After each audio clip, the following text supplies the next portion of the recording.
Hey guys, today we're diving into dropshipping. If you've ever wanted to start your own online business but don't have the capital to invest in inventory, then dropshipping might just be the perfect solution for you.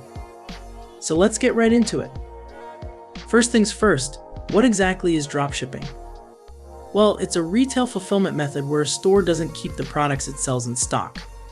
Instead, when you sell a product, you purchase the item from a third party and have it shipped directly to the customer. This means you never have to handle the product yourself or deal with inventory management. Now, let's break down how dropshipping works in 3 simple steps. Step 1, you set up an online store, whether it's through your own website or a platform like Shopify or WooCommerce. This is where you'll showcase the products you want to sell. Step 2, you find suppliers who are willing to dropship their products. These could be manufacturers, wholesalers, or other retailers. You then add their products to your store and set your own prices, essentially acting as the middleman. Step 3, when a customer places an order on your store, you forward that order and shipment details to your supplier.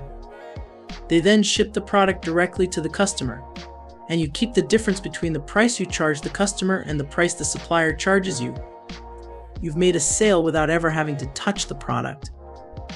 So there you have it, dropshipping in a nutshell. It's a low-risk way to start an online business, as you don't need to invest in inventory up front.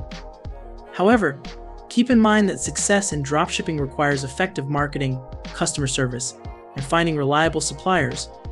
But with dedication and hard work, it can be financially rewarding. Thanks for tuning in. If you found this video helpful, don't forget to like, share, and subscribe for more videos.